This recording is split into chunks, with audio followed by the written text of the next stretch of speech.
Cheers, guys.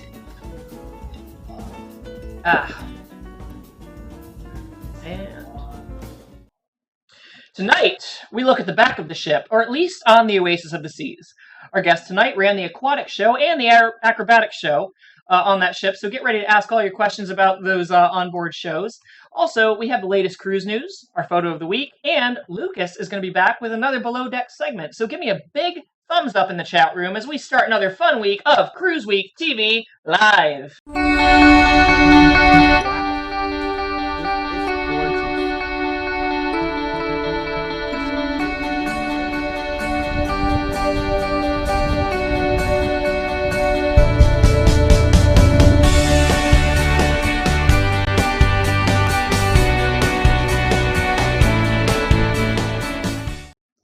Our show this week is brought to you by the folks at Good Memories Travel and by Vmix. Hey, fellow cruisers, I'm Joe, and together with my team and the expert guests, we try to bring you news, information, and interaction in order to help you guys save money, get great tips, and be more informed about your next cruise. We're live right now on YouTube, Periscope, and Facebook, so if you're watching on one of those platforms while we're live, you can post your questions and comments into the chat rooms, and we're going to see them. We're going to try to answer your questions. And speaking of questions, I have some for our guest tonight. He's David Resnick, and he was the Aqua captain on Oasis of the Seas, and he was in charge of the Aqua shows. Lucas Bone is back tonight with part one of a two-part interview with the NCL cruise director on the Norwegian Escape. But first, let's take a look at our photo of the week. Our photo of the week this week is from the Royal Caribbean blog group, and it features one of the more prominent members of the group in there, none other than Michael Poole, who seems to be spending more and more times on the ships than he does on land. And this one is taken on the Harmony of the Seas. And you know what? I'm not sure how he can manage to jump that high after a few trips to the Windjammer buffet on board the ship. It's a little inside joke for those of you that don't get it. Anyway, we pick a new photo each week to feature from either Facebook or if you guys think we should feature one that you have, be sure to submit it on Facebook, or you can email it to us at the email photos@cruiseweek.tv. More than 230 cruise ships are set to transit the Panama Canal during the upcoming 2017-2018 season. Beginning in October, this will be the first full cruise season to welcome vessels through the expanded canal. In addition to existing locks, cruise lines now have the option to include the expanded canal as part of their itineraries, said the Panama Canal specialist, Albino Aguilar. This will open up additional scheduling and repositioning opportunities for the industry and its larger cruise vessels, and provide new and unique experiences for their passengers. In April 2017, Disney Cruise Line's Disney Wonder became the first cruise ship to ever transit the expanded canal. This season, it will transit again along with the Caribbean Princess, Carnival Freedom, Carnival Splendor, and Norwegian Bliss.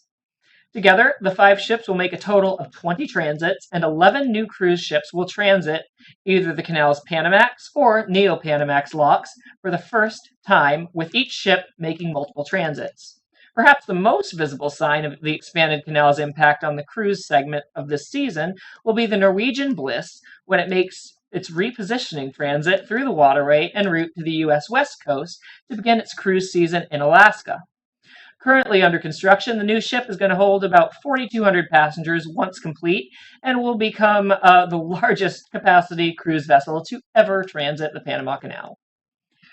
Royal Caribbean's humanitarian mission rescued about 2,200 people from San Juan on Thursday night, and will evacuate up to 1,000 more from the U.S. Virgin Islands before it reaches Florida next week. The cruise line canceled its September 30th Adventure of the Seas trip to use the ship to deliver supplies and help evacuate people from the island, which has been devastated by Hurricane Maria. Adventure arrived in San Juan on Wednesday. After leaving port with the 2,200 people, the vessel will make stops in St. Croix, where it will collect up to 750 people, and St. Thomas, where it will bring up to 250 people on board. The ship, which has room for 3,800 passengers, should get to Fort Lauderdale on Tuesday. Of the 2,200 leaving the U.S. territory, roughly 1,300 are Royal Caribbean's friends and family, said Jose Izquierdo, executive director of the Puerto Rican tourism company, which is the island's official tourist center. Izquierdo said the remaining 900 are mostly stranded tourists. Passengers were not charged for the trip. Some local residents who need special help are also being evacuated.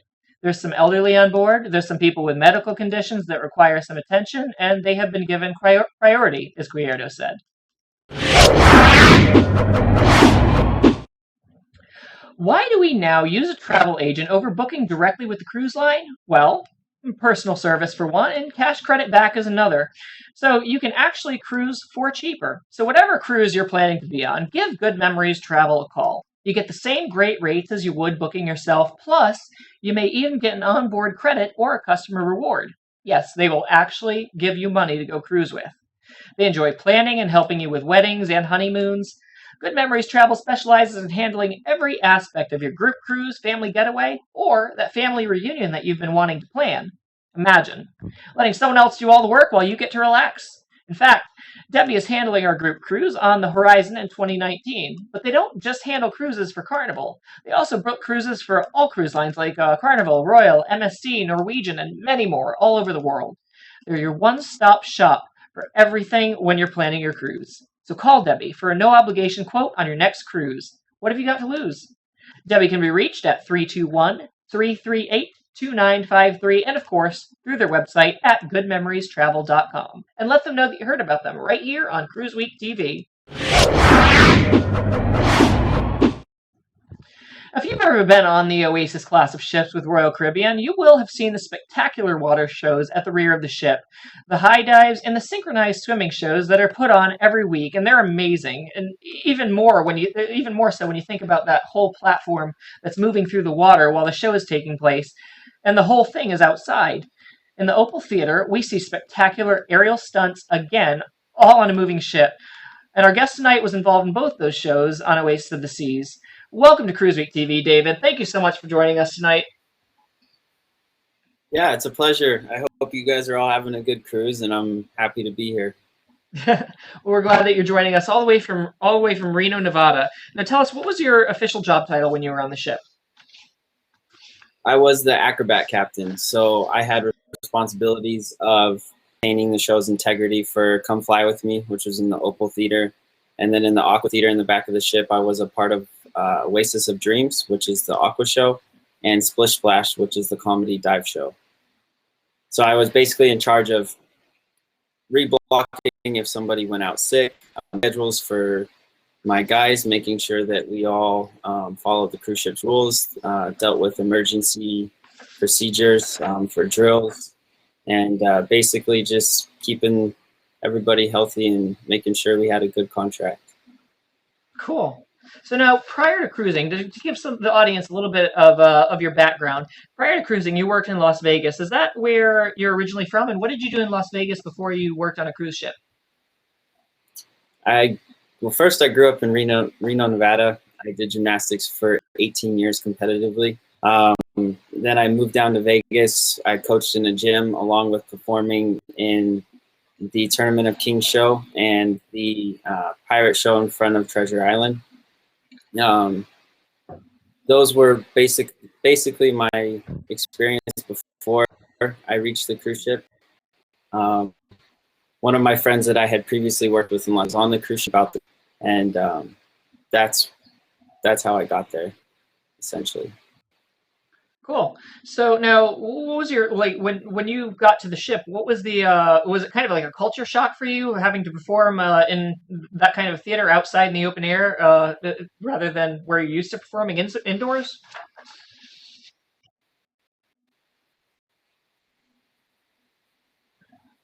Oh, David? Yeah, there you are. it's different. You're dealing with sun, humidity. I'm good. Breaking Are up. we okay? Yeah, it was just breaking up a little bit. I think we're good now. So basically, you're dealing with elements like rain, wind, the rocking of the ship, humidity, being outside. Also, you have other duties alongside just performing. So everything that goes into with drills, dealing with the dressings of other shows, spotlighting. We have other duties, so it's not just about doing the shows. Our trainings are also outside midday, so we're training, the Caribbean, it gets real hot and people are on the beach enjoying their day, and we're out training. Storms, lightning, all those factors really contribute to whether the show can happen safely. And if we do need to cancel, we do so. But we keep the integrity of the show and we protect the artists as much as we can. Right, of course. Well, you have to. Otherwise, the show really can't go on if you don't protect the artists. So now, what were some things that you ran into? Like, what were some like maybe issues that you might have had with weather? Like, how often would you have to cancel a show? Depends on the time of year. Like right now is a good example. You're coming off of hurricane season, and it's going to get colder as well. So we might cancel 4 shows in a week in the Aqua Theater, which is pretty typical during this time of year. We try to make them up on port days the best that we can when we're in port and when the ship's not out at sea. So you're not having to deal with rocking major storm systems with lightning. If you cruised enough, you know that when there's a storm with lightning, they shut down the pool decks on deck 15, as well as us diving from metal towers. It's just not safe. So we tend to cut the show at that point, as well with the rocking of the pool. So if the ship is moving, the water is in the pool, right? And the water will be moving too. So if you're diving from a platform and the water's high on this side and it drops down to about 6 feet coming in from a 40-foot dive, and even higher, 62 feet from 17 meters, that can be, broken legs, broken back. So we make that call when we feel that the show is not safe. And you have to remember that on some of the dives, there's synchronized swimmers underneath the water getting air from the safety divers. So if they're being moved back and forth in the pool and they go into the dive locations, it can be bad. One thing we do have that not many people know is we have traffic lights. So if you've been in the Aqua Theater, there's 2 rock walls on the backside of where the stand is. There's 2 rock walls. There's traffic lights hidden in those walls. And basically when the divers go for their dive, as soon as they're preparing, the light goes green for go, which means the water is safe. If it goes red at any point, you pull off and you don't dive, because that means that the water's not clear. So things like wind, rocking of the ship, like I said, lightning, those things can prohibit a show from happening. Usually rain is okay, because it's an Aqua Theater, so things are usually wet anyways. But those are the reasons why we would cancel a show. That sounds so different from working like inside the theater. I mean, there's been shows that I've seen inside the theater where I wondered how they perform with the ship rocking a little bit too much, and it's so weird because like normally you wouldn't think about that right off the bat, having to deal with all that. But being outside, of course, dealing with that wind, it's got to be somewhat stressful. Yeah, the wind, when it's gusty, can move you during a dive up to 3, 4, 5 feet. And the pool that we dive into is not very big. So you can feel yourself moving in the air, and you just kind of got to hope and pray that you don't hit the side. Have you ever had an incident where that might have happened, or that you've had to like shut down a show or were there ever any injuries? There were no injuries during my contract because of weather. There were some falls, and I mean, we get banged up, but not any major big injuries. But they do happen, and they happen for all shows, not just the Aqua Theater. Like, if you can imagine ice skating and the ship rocks, you go from skating downhill on one side to then all of a sudden the ship, when the ship hits the side of a wave or the swell, it pops back at you and it can buckle your legs. So it happens for all the shows, and especially like in the Opal Theater when we did Come Fly With Me, the dancers or the acrobats, the movement of the ship can either make your legs buckle and fall, or it can send you somewhere you don't really want to go. So the nature of it, I guess. So now, when you were working, let's say, like when you were working in Las Vegas, and you had your friend come up to you, like you said earlier, and tell you about like working on a cruise ship, what was your first reaction? What made you actually decide to actually do it?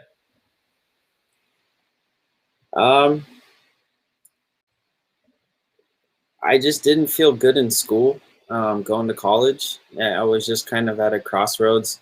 Um, as a gymnast, you train your whole life for what, I mean, there's not a lot of opportunities in college, and even if you make the Olympic team, it's hard to have a career. So I always like being in front of people, and this seemed like a good opportunity to do something out of my comfort zone. And it was unexpected as well. So when opportunities present themselves, I'm a firm believer that even if you can't, even if you don't know what you're going to do, you fake it till you make it, and you just run with it, because that's how you progress in life. So that's what made me do it, was just the unknowing and curiosity, and kind of testing myself and see what I could do. So now tell us a little bit about how the Aqua Theater is constructed. It's different from most of the other theaters. Yeah. So you have 3 lifts in the pool. So the 2 side lifts, they drop down to 13 feet. The middle lift goes down to 7. So when you're diving, you have to make sure that you don't go too far to the middle of the pool. Then on there's a wood dock that circles like a U, and that's right in front of the crowd. So you have that wood dock, the pool, and then you have the stage. The stage is tan, and it's like I don't know how to explain it. It's like kind of like a rubber, but the trampoline flips. There's a button that they hit, so the trampoline is underneath the stage, and it flips and rotates so that the tramp shows, and that happens during strongman number and finale. You have stage right and stage left behind the curtains. So usually when divers hit the water, they'll swim out underneath, and they'll come up under the curtains up onto the platforms, which are on the stage right and stage left side. All of the equipment that you see that comes up, the scuba divers move it underneath those stage right and stage left platforms, but in the pool, like underneath. So that's kind of the construction of the stage. Stage right, stage left, you have the dive towers. The dive towers go up to 10 meter, and then they continue up in a really, really small. I only went up there and looked. I didn't jump off 17 meter because it's really freaking high, and it's kind of claustrophobic as you're climbing up. The platform, if you've seen the platform behind, you have the dive towers, and there's an upper deck that we jump off from to do trampoline. On your way up on the dive tower, you climb out right there, and that's also where the 3 meter springboards are. So you've got 3 meter, 10 meter, 17 meter, and it's mirrored the same on both sides, so there's no real difference. And then you can go from those side docks, you can go down back stairs, and that wraps around, and it does a loop behind the stage, kind of like the jogging track on deck 5. So you have the deck 5 jogging track that wraps around, and then you have a lower, gets down right like deck 0, that wraps around backstage, and that's where the dressing rooms are. That's where quick changes happen. That's where all the scuba gear is, and that's where the entrances into the backside of the Aqua Theater are when they drain the pool and do cleanings and stuff like that. So tell me a little bit about when you what shows that you did, and what was your favorite and why? I did Come Fly With Me. I was Maxwell, the main character. That was really cool because it involved some dancing and acting, things that I had not done a lot of. And I just liked it because it was a lot of time on stage. I was on stage for 75% of the numbers. So I learned how to be comfortable. And the Opal Theater is really cool. It's a really pretty theater. And when it gets full, the energy is really high. So it's nice to be in that theater. And then the Aqua Theater, I did a lot of numbers as well, a lot of flying, and I learned how to dive. I didn't know how to dive when I came onto the cruise ship. It was a skill that I learned within the first month I was on the ship. So that was something that I really liked. And Splish Splash, which was the comedy show, it's on Tuesday, Wednesday. It's a 45-minute show, and I didn't think I would be able to do that show at the beginning of the contract, but I got involved with that as well. My favorite was Oasis of the Seas, just because of the elements, and it was Oasis of Dreams. Sorry, that's the name of the show. That was my favorite though, because being outside, I really like the water aspect. Taking air from the scuba divers underneath the pool, just all the different elements that it had, and it was so new to me. That's one thing that I really enjoyed, and splashing the kids that would sit in the front rows. But yeah, that was most likely my favorite. So we had a question come in. This one came from Linead Rios also. She wants to know, was there a time on the cruise that you were doing a show or training that you didn't feel like you were safe, but you kept going anyway? Yeah. Yeah, we did. So I was responsible for making the calls on whether to cancel the show or not. And sometimes the cast members didn't want to make up a show on our day off. So if we felt like we could break out the B version, so we have a B version where we cut 10 meter and 17 meter. And we always felt that if we could do the show safely and still keep the integrity of the show, even when the ship was rocking, like there were some times I did trampoline where I would take off on one side of the trampoline and the ship would rock and it would send me completely off the trampoline on the other side and I would wipe out on stage. So there were times where we pushed through when we probably shouldn't have. But I always made sure I asked the cast and checked with them if they felt good to continue. And if they did, we went ahead. And even if they would tell me, let's keep going, I could see on their face that it was a bit too much. But the main safety limit for me was the scuba divers. If they felt unsafe, we canceled the show right away. I think that's a pretty good judgment call to have to, a pretty good way to judge that. That's pretty smart. So now you did other things for safety on the ship as well. You were, what was it, a safety station? Help me out here. We talked about it earlier, and I can't remember the title. Yeah, I was the emergency station leader of D2, which is it's in the ice skating arena. Emergency station leader. Okay, that's what it was. And I don't know why that title escaped me. But so now, what did you have to do for that? Basically, I was responsible for 270 people's lives if we were in an emergency. And it was my job to coordinate my emergency team to escort the guests from inside the ice skating theater up onto deck 5 on the jogging track and get them into a life raft and get them down into the water safely. Dealing with situations like organizing your manifest destiny, so making sure that all your people are checked in, and if there's people missing, that you coordinate with the right people and send out people from your team to go find kids or people that get stuck, in elevators or things like that if they don't know how to operate in case of an emergency. During drills, we have weekly drills. Usually it was in Bahamas, or it was in not Falmouth, sometimes Jamaica, but usually it was Nassau, Bahamas, and sometimes Cozumel.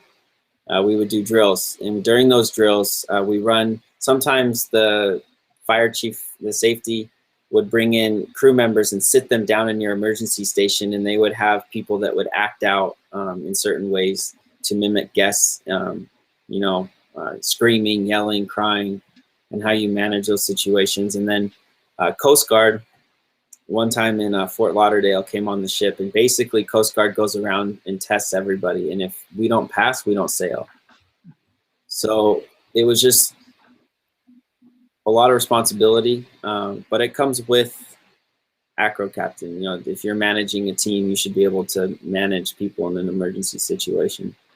Agreed. But you said you got responsible for the lives of 250 people. I'm thinking, well, no pressure though. But so now, tell me a little bit about when you were traveling with the traveling on a cruise ship. Was there did you get a lot of downtime to go out to the ports and explore as well?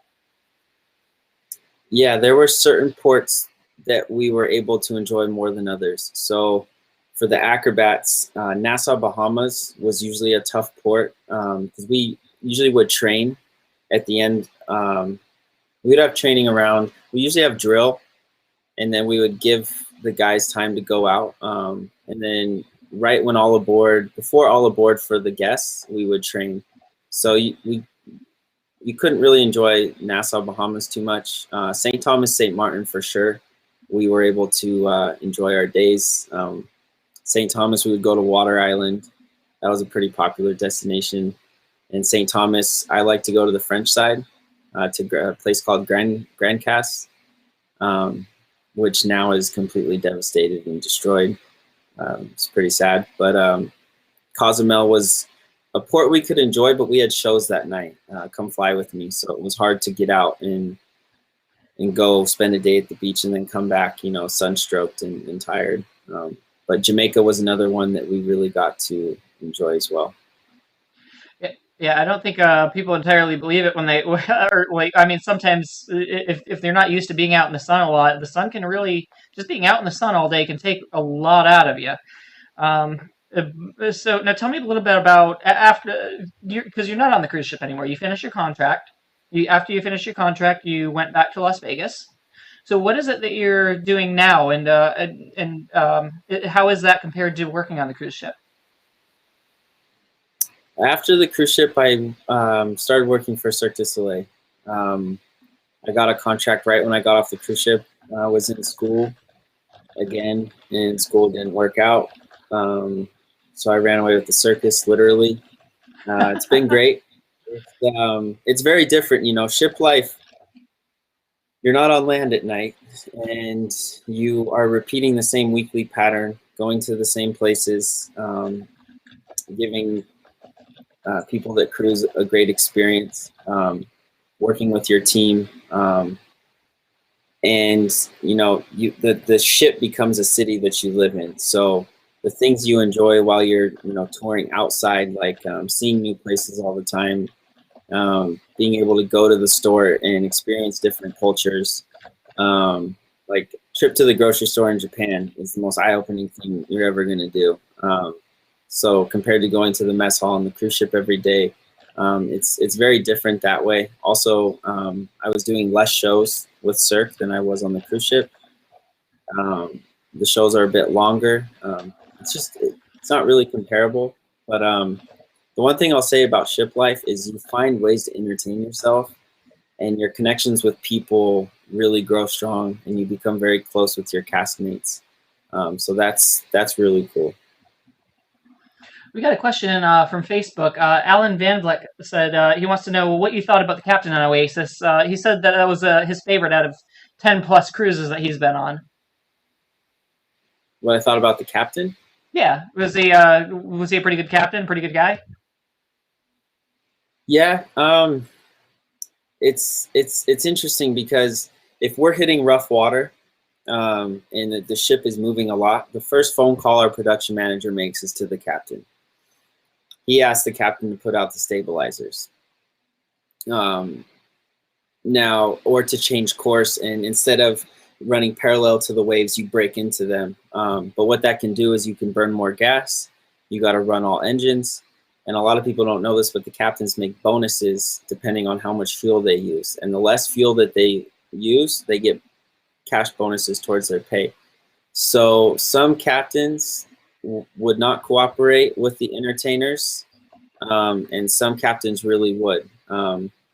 So it puts immediate stress on us, because if we're in deep swells and the ship is moving a lot, we have to cancel the shows. And if it's a rough week coming out of Cozumel and Jamaica and the Bahamas, rough waters, it does make a difference. And the captain that we had on Oasis was great. We didn't have any problems. He always tried to do what he could do to help us out and help the performers out.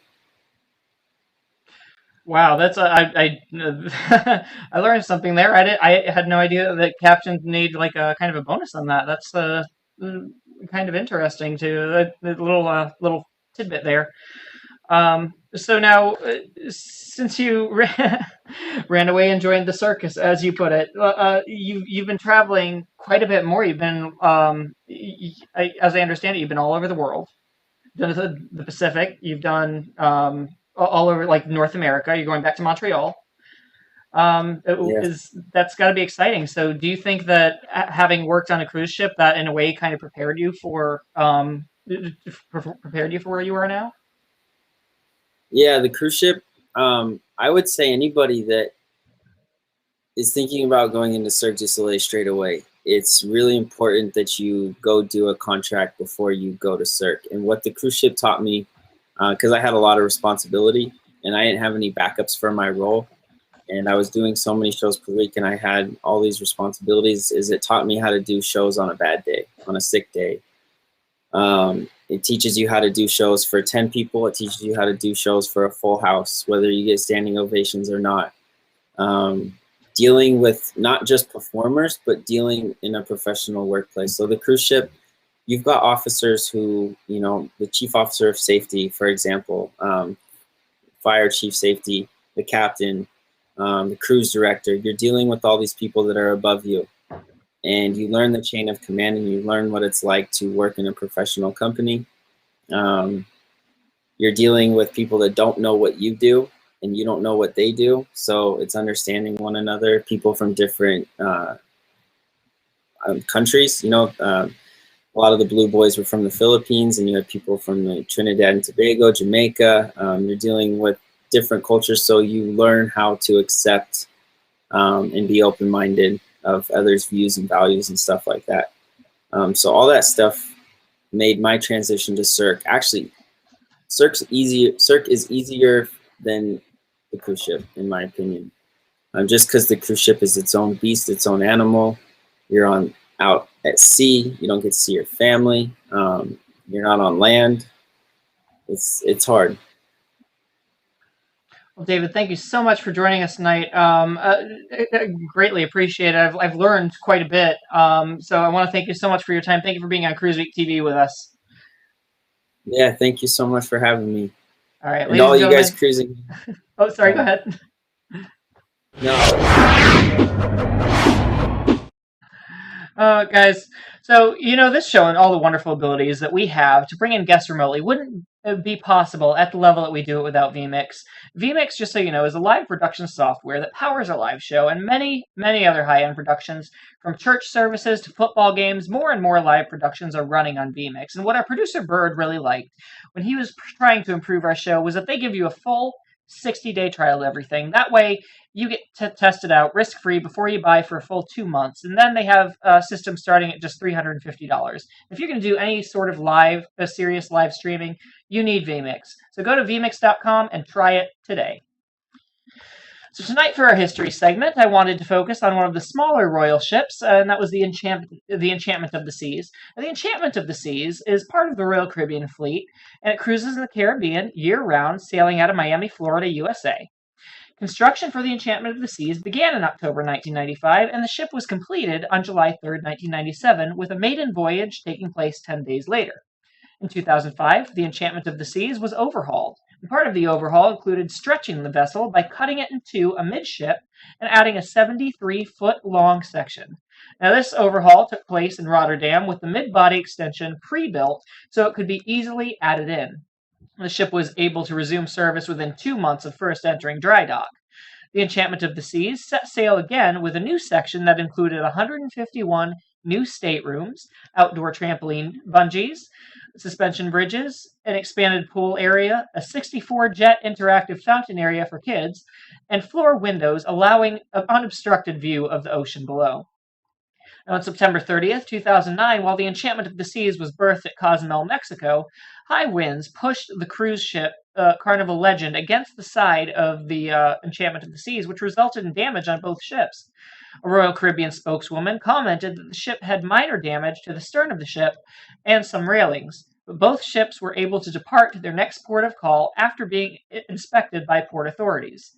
And today, the Enchantment of the Seas features dining facilities, including the 2-story My Fair Lady dining room, the Windjammer Cafe, the Chops Grill specialty restaurant, Couldn't get that out.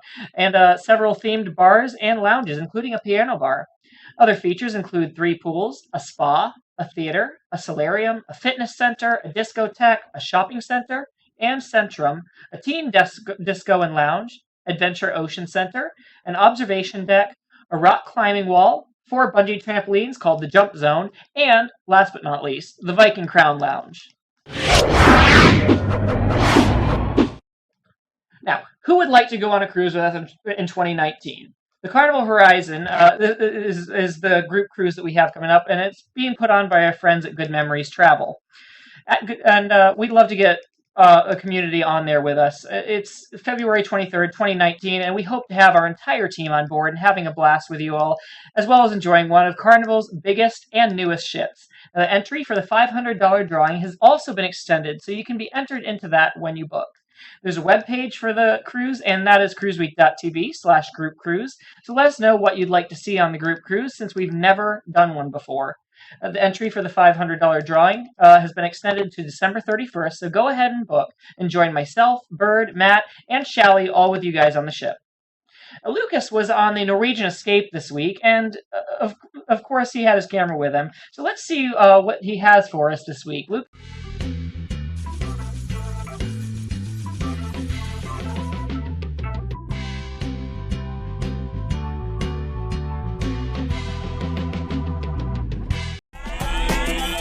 Ladies and gentlemen, how you doing? This is comedian Lucas Bone with another episode of Life Below Deck. I am here on the beautiful Norwegian Escape with the cruise director, Andre. Andre, how you doing, sir? Great. How are you, Lucas? I'm doing fantastic. Andre, I've known you for a while, and people always comment and say, when are you going to interview a cruise director? And their number one question is, how do you become a cruise director? So, Andre, how did you become a cruise director? Wow, okay.